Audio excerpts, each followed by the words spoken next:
तो आज हम लोग पढ़ेंगे हॉरिजॉन्टल अलाइनमेंट। ठीक है, तो हेडिंग डाल लेते हैं हॉरिजॉन्टल अलाइनमेंट।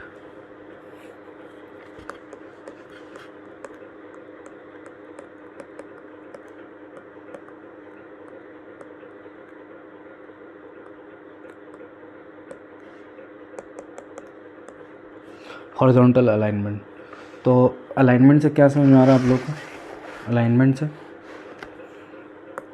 अलाइनमेंट वर्ड से क्या समझ में आ रहा है? कोई भी चीज़ को अलाइन करना है कि नहीं, उसको सही डायरेक्शन में अलाइन कर देना। तो इसमें पहला टॉपिक आता है हॉरिजॉन्टल कर्व। ठीक है, तो हॉरिजॉन्टल कर्व में हम लोग पढ़ेंगे डिज़ाइन स्पीड। पहले डिज़ाइन स्पीड को समझेंगे। ठीक है, तो डिज़ाइन स्पीड क्या है? डिज़ाइन स्पीड से क्या समझ में आ रहा है? स्पीड है, चलो स्पीड से समझ में आ रहा है। डिज़ाइन स्पीड को हम लोग डिज़ाइन कर रहे हैं? नहीं,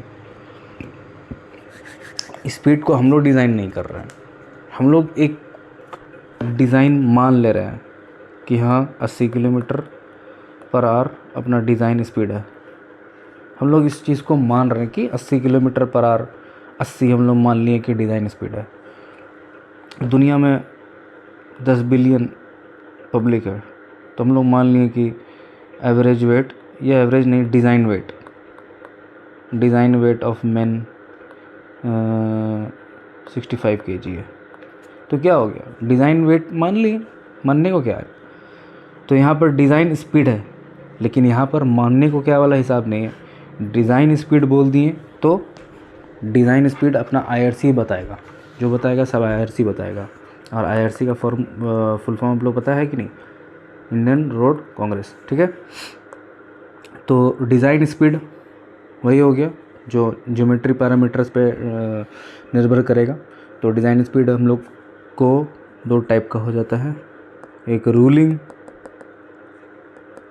डिज़ाइन स्पीड, ठीक है, और एक होता है एब्सोल्यूट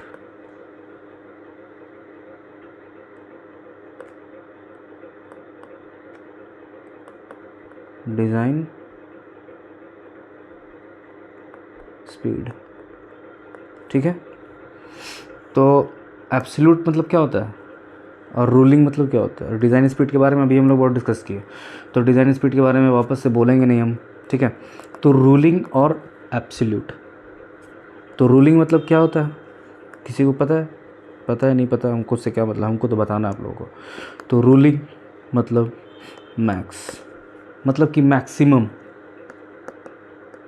ठीक है, क्वेश्चन में रहेगा रूलिंग, तो इसलिए अभी ध्यान से समझ लो। एब्सोल्यूट मतलब क्या होता है? मिनिमम। एब्सोल्यूट मतलब कम से कम, मिनिमम।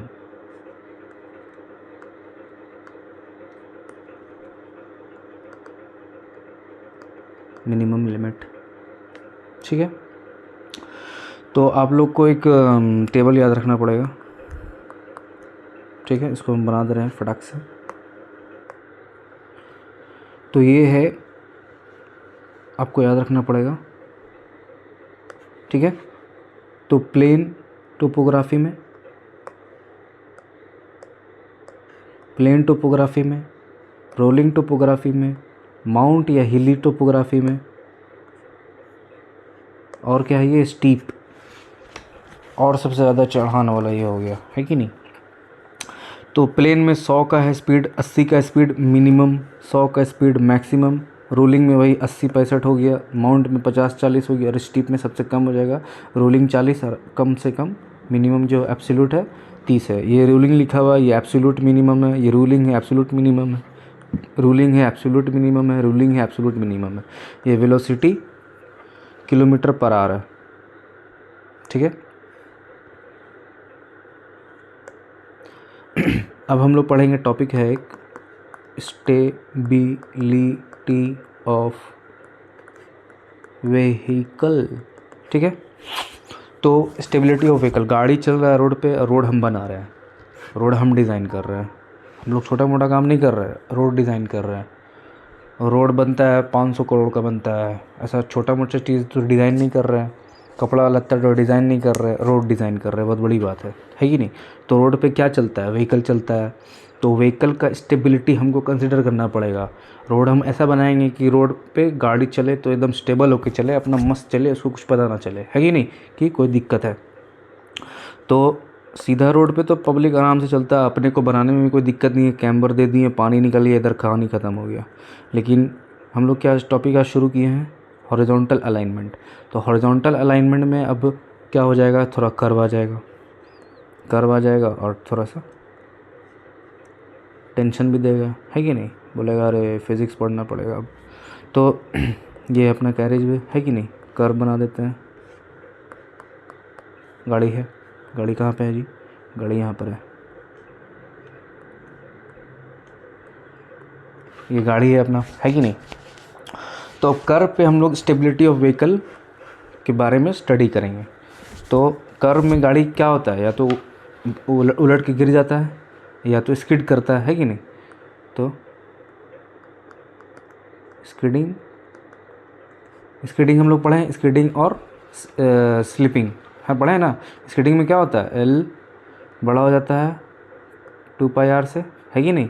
स्लीपिंग में क्या होता है,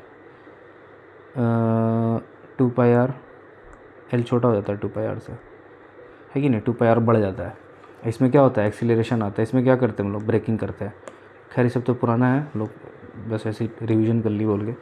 तो स्किडिंग है ना, ये भी अभी नहीं पढ़ने की ज़रूरत है। तो स्किडिंग में हम लोग ब्रेक अप्लाई करते हैं। तो ये गाड़ी है, तो गाड़ी है, तो जब कर्व में गाड़ी चलता है, गाड़ी जा रहा है, तो एक सेंट्रीफ्यूगल फोर्स आता है जो हमको बाहर की तरफ खींचता है और गाड़ी उलट जाता है, ठीक है। तो गाड़ी क्यों उलटता है वो भी हम लोग अभी डिस्कस करेंगे। तो ये है CG, है कि नहीं, ये CG है, CG है। तो नीचे से वेट इसका गाड़ी का क्या हो जाएगा, mg हो जाएगा। ये बाहर की तरफ एक फोर्स लग रहा है P क्या है, सेंट्रीफ्यूगल फोर्स है, उसका फॉर्मूला क्या होता है, mv²/r। और एक नॉर्मल आएगा, लेकिन नॉर्मल हम लोग यहाँ पे शो नहीं करेंगे। नॉर्मल एक्चुअली कॉन्टैक्ट सरफेस पे आएगा। तो कॉन्टैक्ट सरफेस पे क्या है, टायर है, तो यहाँ पे एक नॉर्मल आएगा, यहाँ पर एक नॉर्मल आएगा, है कि नहीं। तो इसको बोल देते हैं ये रोड है ऐसा। तो ये वाला पोर्शन आउटर हो जाएगा, ये वाला पोर्शन इनर हो जाएगा, ठीक है। तो इसको हम लोग बोल देंगे रिएक्शन इनर, और इसको बोल देंगे रिएक्शन आउटर, ठीक है। अब एक फोर्स इधर लग रहा है P, सेंट्रीफ्यूगल फोर्स ये लग रहा है P। तो अब कोई फोर्स आता है तो एक फोर्स उसके बदले आता है, उसको क्या बोलते हैं हम लोग, कुछ बोलते हैं, क्या बोलते हैं, याद आ रहा है। शुरू से अगर वीडियो देख रहे हो तो बहुत बार बता चुके हैं बीच बीच में। तो फ्रिक्शन फोर्स आ जाएगा, रेजिस्टिंग फोर्स आ जाएगा, है कि नहीं। उसको रोकने के लिए एक फोर्स आ जाता है।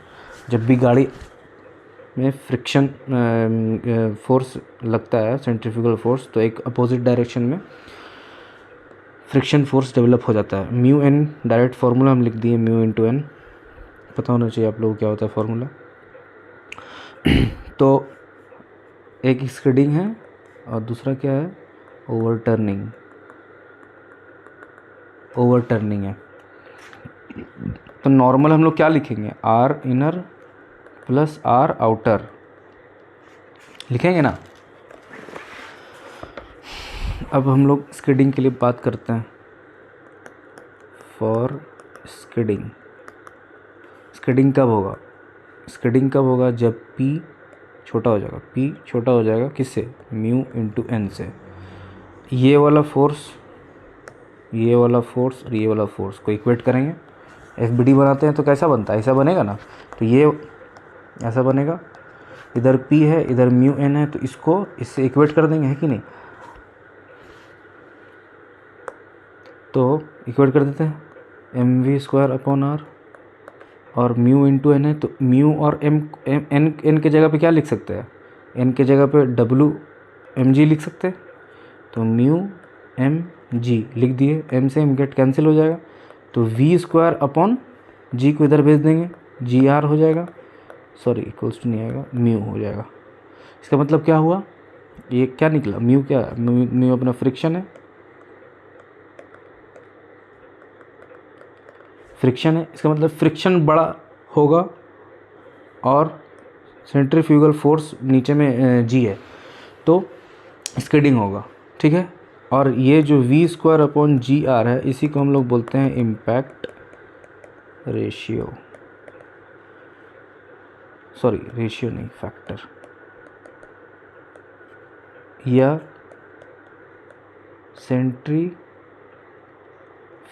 रेशियो, ठीक है। तो ये याद करने वाली चीज़ है।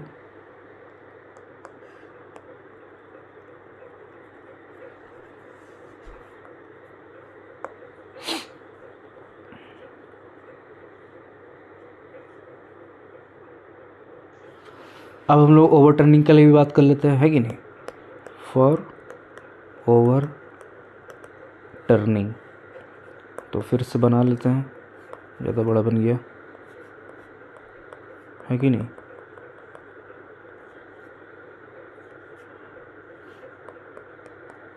रोड है, गाड़ी है, फोर्स लग रहा है पी, पी क्या होता है, M V square upon R. ये यहाँ पर जो है पी किसके प्रोपोर्शनल है, मास के है और वेलोसिटी के है, लेकिन सबसे ज़्यादा किस पे ज़्यादा डिपेंड कर रहा है, इस पे कर रहा है, वी स्क्वायर है कि नहीं। तो V square P is directly proportional to V square, मतलब कि जितना ज़्यादा वेलोसिटी होगा उतना ही ज़्यादा सेंट्रीफ्यूगल फोर्स लगेगा, और जितना ज़्यादा सेंट्रीफ्यूगल फोर्स डेवलप होगा उतना ज़्यादा आप जाके दूर गिरिएगा झाड़ी में, समझ में आया बात, है कि नहीं। तो यहाँ पर ये तो सेंट्रीफ्यूगल फोर्स लग रहा है, तो ठीक है। और क्या है, यहाँ पर नीचे आएगा डब्ल्यू एम जी आएगा, है कि नहीं, डायरेक्ट लिखते हैं एम जी, है कि नहीं। एक नॉर्मल आएगा, अब यहाँ पर खास तौर पे दिखाई, यहाँ पे दिखाई, कॉन्सेप्ट तो आपको समझ में आ गया, है कि नहीं। तो ये जो सी जी से हमने बनाया, तो यहाँ पर कुछ ना कुछ हाइट है, गाड़ी ये आउटर है, ये इनर है रोड का, तो अच्छे से लिख देते हैं, ये आउटर है, ये इनर है कि नहीं। तो गाड़ी आउटर में गिरेगा, क्यों आउटर में गिरेगा, क्योंकि सेंट्रीफ्यूगल फोर्स हमेशा बाहर की तरफ ढकेलता है, इसलिए बाहर गिरेगा गाड़ी। तो बाहर गिरेगा तो ये गाड़ी ऐसे है, गिरेगा तो डायरेक्ट तो उड़ के तो जाएगा नहीं, जा सकता है अगर वेलोसिटी बहुत ज़्यादा रहेगा तो ये गिरेगा। तो पहले हम लोग इसका हाइट को कंसिडर करेंगे, तो हाइट को कंसिडर करेंगे तो ये h हो जाएगा। अब ये h हो गया, और ये सी जी से हम लोग इसको w मान लेंगे बाई 2, अगर ये पूरा w है तो ये w बाई 2 हो जाएगा ना। या w विड्थ नहीं मानते हैं, विड्थ तो रोड के लिए कर रहे हैं, b मान लेते हैं, b बाई 2 हो जाएगा। तो अब क्या करेंगे, p इंटू एच, इसको ऐसा लिख देंगे, क्यों लिखेंगे ये बता रहे हैं। ये हो गया सेंट्रीफ्यूगल फोर्स इनटू हाइट, और ये ग्रेटर होना चाहिए, किससे ग्रेटर होना चाहिए, सॉरी स्मॉलर होना चाहिए, किससे, ये mass into gravity by B by 2। ये दोनों को एक तरफ लिख दिए, ये दोनों को एक तरफ लिख दिए, और ये वाला चीज़ जो है अपना बड़ा होना चाहिए, ठीक है। क्यों बड़ा होना चाहिए अभी बात करेंगे।